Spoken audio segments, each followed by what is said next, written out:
وَلْتَكُنْ مِنْكُمْ أُمَّةٌ يَدْعُونَ إِلَى الْخَيْرِ وَيَأْمُرُونَ بِالْمَعْرُوفِ وَيَنْهَوْنَ عَنِ الْمُنْكَرِ وَأُولَئِكَ هُمُ الْمُفْلِحُونَ.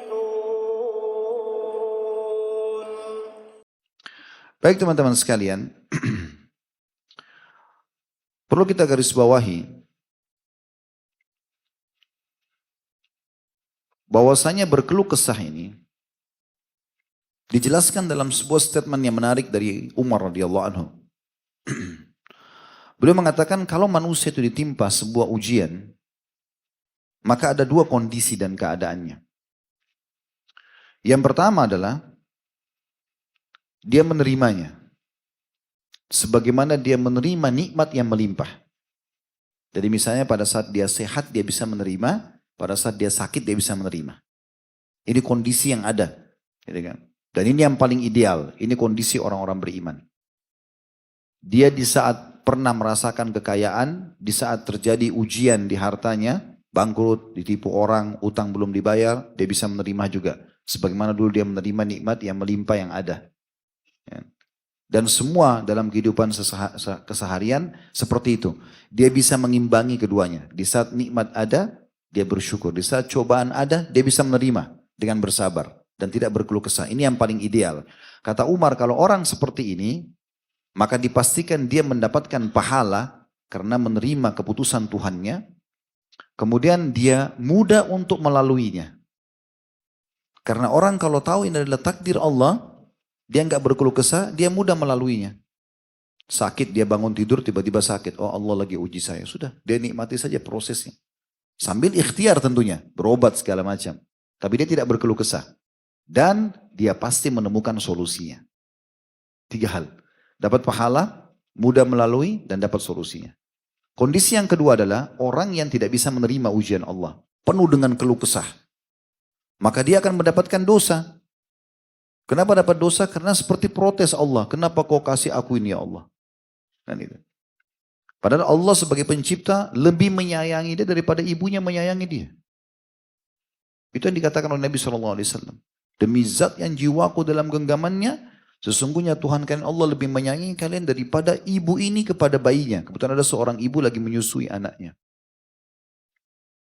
Jadi orang kalau berkeluh kesah, dia berdosa atas ujian Allah subhanahu wa ta'ala. Dia boleh introspeksi diri, dia boleh muhasabah, dia cari sebab-sebabnya apa lalu dia perbaiki keadaan iya. Tapi dia nggak boleh menolak ini keputusan Allah. Yang pertama itu, jadi dia dapat dosa. Yang kedua dia sulit melaluinya. Orang kalau nggak bisa terima pada saat Allah kasih dia sebuah ujian, kita temukan keluh kesah semua. Semua orang yang ditemui pasti diceritakan permasalahannya. Sulit dia melaluinya. Tapi mau nggak mau harus dia lalui sesuai dengan waktu yang sudah Allah takdirkan. Jadi antum berkeluh kesah dengan penyakit antum, tidak akan ada manfaatnya. Kemudian yang ketiga, tidak menemukan solusinya. Allah malah datangkan ujian itu lebih berlipat ganda lagi karena dasarnya dia kufur terhadap hal tersebut. Apalagi kalau dia buka pintu-pintu maksiat, terjadi permasalahan malah mabuk-mabukan, ya. Malah bermaksiat kepada Allah, malah berzina, malah segala macam, maka akhirnya tambah hancur hidupnya. Dia tidak temukan solusi tapi jadi malah masalah dalam hidupnya. Jadi seperti itu gambarnya. Teman-teman sekalian, kegelisahan ini sebab utamanya yang muncul itu selain memang dia ada potensi dalam diri sebagai ujian, itu karena kemaksiatan. Orang kalau jauh dari kemaksiatan, maksiat apapun, kecil ataupun besar kepada Allah subhanahu wa ta'ala, pastikan dia pasti akan bahagia. Biar cobaan datang seperti apapun kita temukan dia bisa menerima. Tapi kapan memang diikuti dengan kemaksiatan maka itu jadi masalah buat dia. Banyak dalilnya. Di antara dalil adalah hadis riwayat Tirmidzi di mana Nabi alaihi salatu wassalam bersabda, "Da' ma yaribuka ila ma la yaribuk. Fa inna sidqa tuma'nina wa innal kadhiba ribah." Tinggalkanlah sesuatu yang meragukanmu kepada sesuatu yang tidak meragukanmu. Orang muslim itu jalan lurus-lurus saja. Jelas halal dia nikmati, jelas perintah dia kerjakan. Dan dipermudah. Dahulukan yang wajib, kalau sudah mampu baru lakukan yang sunnah. Sampai ajal datang selesai. Hidup di dunia enak, mati juga masuk surga. Gitu kan? Simple aja gitu. Jadi seperti itu, kalau udah ragu. Kalau dia yakin, dia jalan. Lalu kata Nabi SAW, فَإِنَّ الصِّدْقَ تُمَأْنِينَ. Ketahuilah, kejujuran itu, karena ini adalah bagian daripada amal saleh, adalah ketenangan jiwa. Kapan orang jujur, walaupun pahit untuk diucapkan, dia tenang. Tapi, kata Nabi SAW, وَإِنَّ الْكَذِبَ رِيبَةً. Kapan seseorang itu berbuat dosa, bermaksiat, maka akan menjadi kerancuhan dalam hidupnya. Akan memunculkan keluh kesah itu. Jadi permasalahannya karena dia tidak bisa menerima keputusan Allah justru karena dosa yang dia lakukan. Kemudian dari lafaz yang lain, فَإِنَّ الْخَيْرَ تُمَأْنِينَ وَإِنَّ الشَّرَّ رِيبَةً. Hadis diriwayatkan oleh Al-Hakim.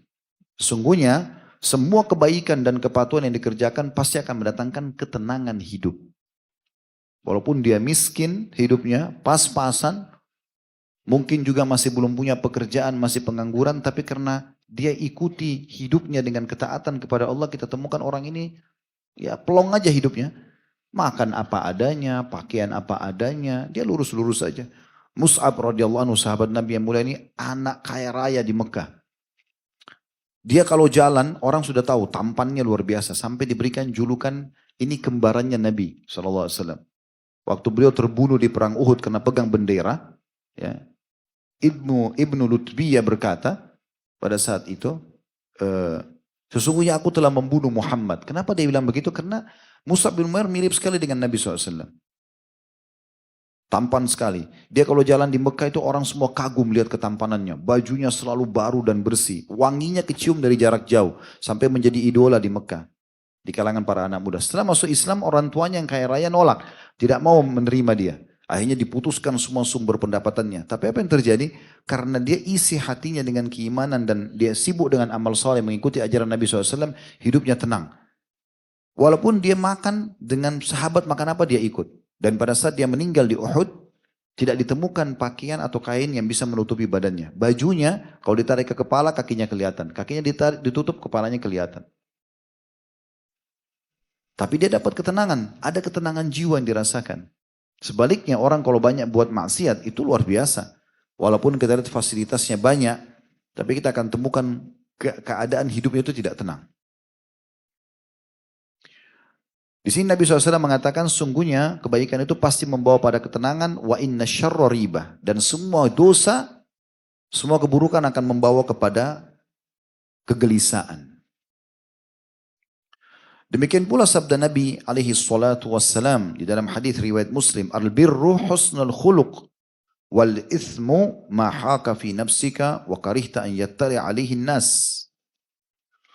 Kebaikan itu adalah akhlak yang baik, santun kepada Allah dan juga kepada makhluk. Dan dosa itu apa yang menggelisahkan jiwamu. Jadi penyebab gelisah ini bergejolak dan akhirnya yang dasarnya ada bentuk ujian dalam diri kita. Bisa bergejolak dia justru karena dibumbuhi atau dipicu dengan dosa. Wal ithmu ma haqa fi nafsika, dan dosa itu semua yang membuat jiwamu bergelisah. Wa karihta an yattali alaihi nas, dan kau tidak suka kalau orang melihatnya. An-Nawawi rahimahullah berkata, dosa selalu menggelisahkan dan tidak menenangkan bagi jiwa. Di hati pun tampak tidak tenang dan selalu khawatir dengan dosa tersebut. Ini diambil dari penjelasan dalam sahih atau syarah sahih Muslim yang ditulis oleh beliau atau ditelusuri oleh beliau tentunya. Kemudian teman-teman sekalian, Nabi SAW juga memberikan kata kunci kepada kita melalui nasihat kepada salah satu sahabatnya yang bernama Wasibah radhiyallahu anhu. Sahabat ini mengeluhkan kepada Nabi SAW tentang kondisi hatinya yang kadang-kadang tidak tenang. Maka Nabi SAW berkata kepada beliau, istaftih nafsak, istaftih qalbak ya Wasibah. Coba kamu tanyakan fatwa itu ke dalam dirimu sendiri, hai Wasibah. Dan tanyakan juga ke dalam hatimu. Thalathan, 3 kali Nabi ulangi. Lalu beliau mengatakan wal ithmu al birru matma'annat ilaihi nafs watma'anna ilaihi qalb. Ketahuilah kebaikan-kebaikan kalau kau sibuk lakukan, ketaatan-ketaatan, itu akan membawa kepada ketenangan jiwamu. Ini dari saksi bahasan kita. Dan akan menenangkan hatimu. Sehingga keadaan bagaimanapun kita bisa menerima. Gitu. Kemudian beliau mengatakan, wal ism mahaka fi nafs wa taraddada fi sadr wa in aftakan nasu wa aftuka. Artinya, dan dosa itu selalu membuat engkau gelisah. Dan membuat jiwa itu tidak tenang. Serta hati itu selalu tergoncang. Walaupun engkau telah diberikan fatwa oleh para manusia. Tentu teman-teman sekalian di sini perlu digarisbawahi ya. Kalau yang dimaksud dengan hadis Wasibah radhiyallahu anhu ini. Sesuatu yang belum jelas hukum halal haramnya. Kalau kita masih ragu, ini benar nggak sih? Ini boleh nggak sih gitu? Maka kembali kepada hati kita. Tapi kalau sesuatu yang sudah jelas halal haramnya, nggak boleh lagi kita tanya hati kita. Ya. Jelas babi haram, nggak usah bilang hati saya tenang nggak sih? Nggak perlu, udah haram selesai.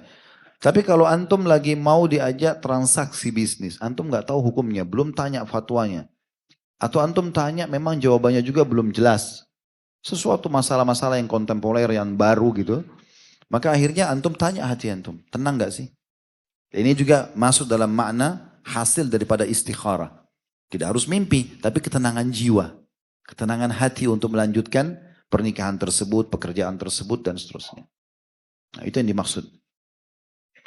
Ibnu Rajab rahimahullah mengatakan, hadis Wasibah ini, dan yang semakna dengannya menunjukkan agar kita selalu merujuk pada hati ketika ada keraguan.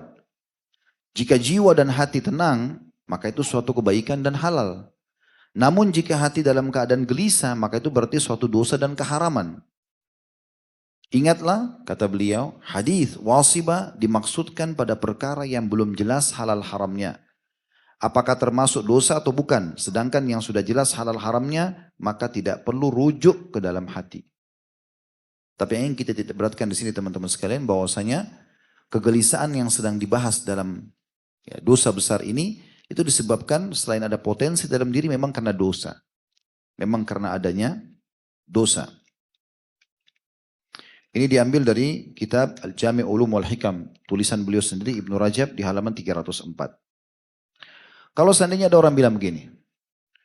Ada sebagian orang tenang-tenang saja walaupun sudah buat dosa. Tiap malam mabuk, berzina, melakukan pemaksiatan. Tapi kita lihat tenang-tenang saja. Tawa-tawa sana sini. Dia tenang saja, hidupnya biasa-biasa saja. Maka bagaimana jawabannya? Sementara tadi Ustaz sudah memberikan gambaran, kalau buat dosa pasti hati gelisah. Maka ini dijawab oleh para ulama mengatakan, itu karena hati mereka sudah kotor. Dan dosa sudah bukan lagi menjadi sesuatu yang biasa bagi mereka. Bukan lagi menjadi sesuatu yang luar biasa, tapi menjadi sesuatu yang biasa. Kalau orang sudah pas mau berzina sekali atau dia baru berzina sekali, Allah masih kasih dia peringatan-peringatan, dia menyesal, dia takut, dia segala macam gitu. Nah, tapi kalau seseorang itu sudah melakukan rutinitas berzina, kumpul kebo terus sekian lama gitu kan, dan jadi biasa, maka itu masuk dalam firman Allah Subhanahu wa taala. Yang Allah sebutkan dalam surah Al-Mutaffifin ayat 14. Kalla barrana ala qulubihim ma kanu yaksibun.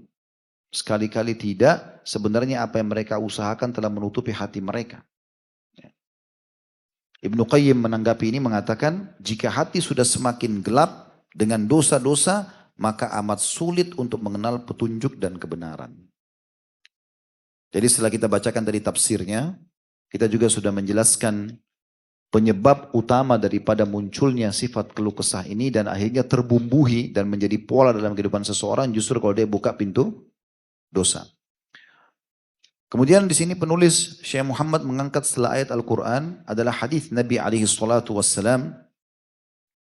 Syarru ma fir rajuli syuhun hali'un wa jubnun khali'. Diriwayatkan oleh Abu Dawud dengan sanad jayyid. Terjemahannya, sejelek-jelek perkara yang ada pada seseorang adalah kikir yang suka berkeluh kesah. dan sifat sangat penakut. Di sini kan beliau mengangkat dalam judul buku ini, judul dosa besar ini, al-khal'u, sifat gelisah dan keluh kesah serta penakut. Diambil daripada hadis ini. Jadi karena Nabi SAW mengatakan syarru ma fir rajul, yang paling buruk ada pada diri, jiwa, hati seseorang justru syuhun hali'. Yang dimaksud adalah seseorang itu kikir dan suka berkeluh kesah. Kemudian juga jubnun hali' atau sifat penakut yang berlebihan, bukan pada tempatnya. Maka ini jadi saksi bahasan kita tentang masalah kenapa dia masuk dalam kategori dosa besar. Kenapa dia masuk dalam kategori dosa besar. Baik teman-teman sekalian, saya ajak antum, kita tutup dengan ini, melihat kira-kira bagaimana atau siapa saja yang bisa lolos dari sifat keluh kesah ini. Allah sebutkan sifat-sifatnya. Sekarang kita akan baca surah Al-Ma'arij, ya, ayatnya dan terjemahannya. Itu dimulai dari ayat 21-nya sampai ayat 35. Surah nomor 70 ya. Atau kita mulai dari ayat 19-nya supaya sesuai dengan saksi bahasan yang diangkat oleh Syekh Muhammad rahimahullah.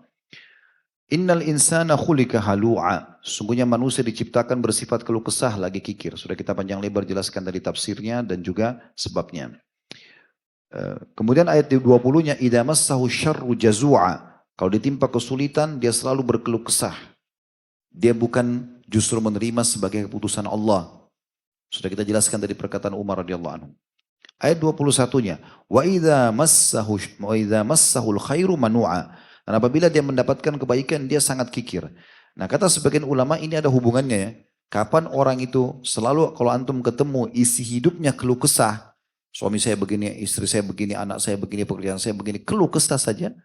Tidak ada bahkan lisannya mengatakan alhamdulillah, pastikan orang itu kikir. Ini seperti satu paket. Sebagaimana juga orang kalau kikir, pasti keluh kesah hidupnya. Kemudian kita masuk di ayat, bukan 21, tapi ayat 22-nya ya, solusinya di sini. Illal musallin. Golongan pertama yang bisa lolos dari sifat keluh kesah dan pelit ini adalah orang-orang yang mengerjakan sholat. Di ayat 23 yang dijelaskan sholatnya seperti apa? Alladzina hum ala sholatihim daimun. Mereka yang tetap atau rutin selalu mengerjakan sholat itu. Kata sebagian ulama, maksudnya dia menjaga 3 hal. Ketepatan waktu sholatnya, ketepatan gerakan sholatnya, dan ketepatan bacaan sholatnya. Bergabung 3 hal ini. Azan langsung, gak ada aktivitas lain. Masjid, selesai. Mau rajam ketemu dia pun tidak ada urusannya. Sekarang raja yang sebenarnya sedang memanggil Allah subhanahu wa ta'ala. Tepat waktu. Yang kedua tepat gerakan. Enggak buru-buru, tenang. Tumaknina semuanya. Allahu Akbar.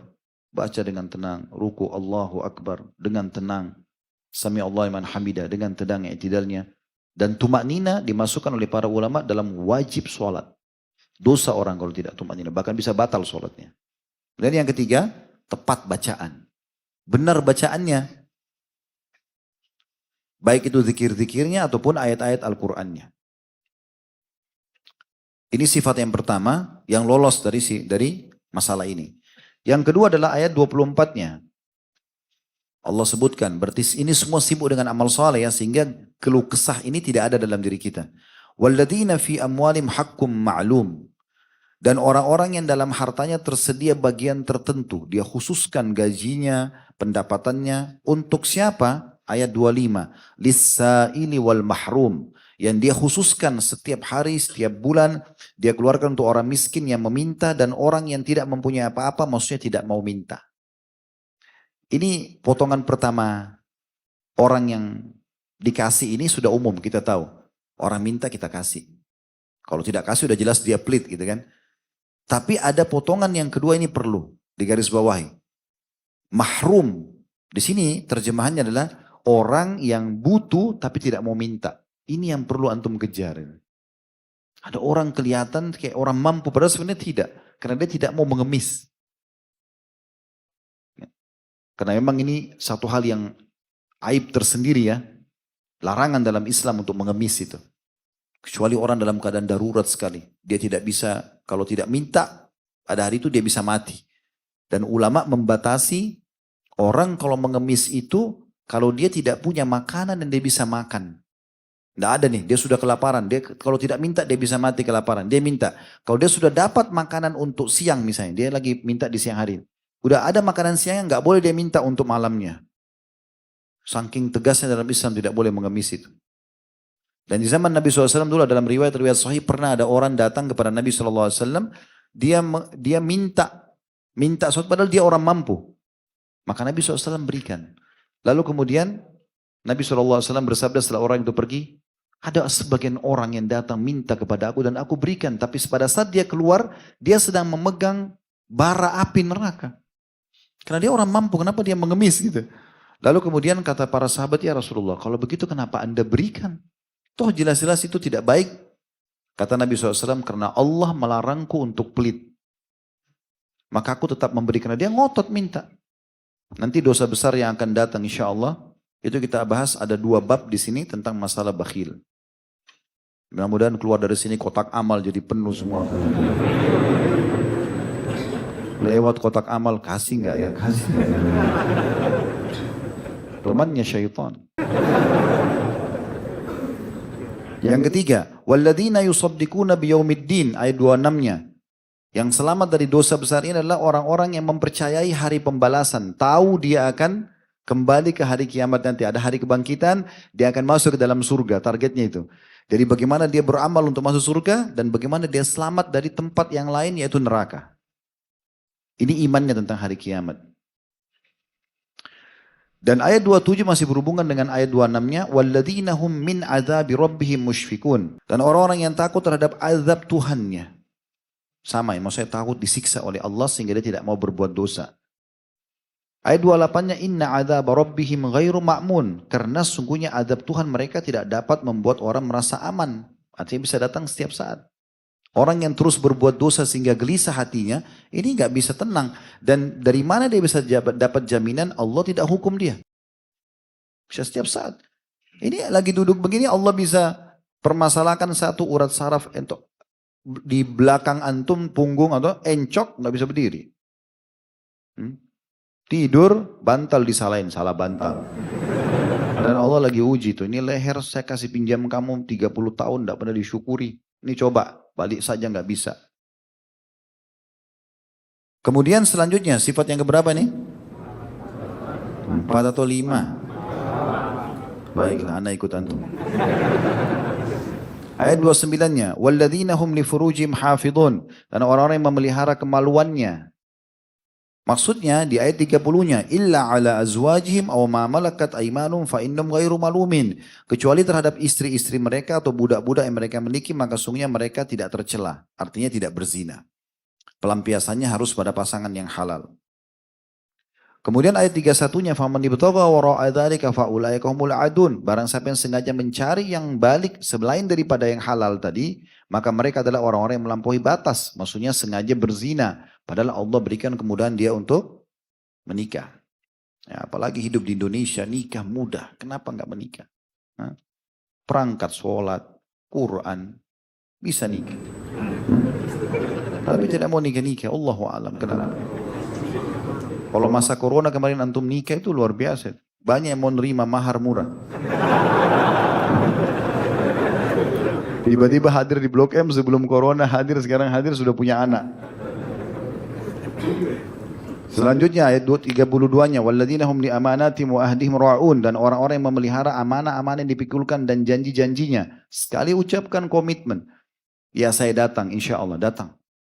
Ada udzur syar'i sampaikan. Ya saya akan beri, jangan pungkiri. Selanjutnya ayat 33-nya sifatnya, walladzina hum bi syahadatihim qaimun. Dan orang-orang yang memberikan kesaksiannya. Maksudnya kesaksian pada yang benar. Ya. Kesaksian yang benar-benar, kalau ada orang benar kita dukung gitu ya. Kemudian Allah ulangi di ayat 34-nya kembali kepada ayat 22 tadi tentang sholat. Walladzina hum ala sholatim yuhafidun. Dan orang-orang yang rutin memelihara sholatnya. 3 hal tadi ya. Apa itu? Tepat waktu. Kemudian tepat gerakan. Kemudian tepat bacaan. Lalu terakhir Allah tutup di ayat 35-nya, ulaika fi jannatim mukramun.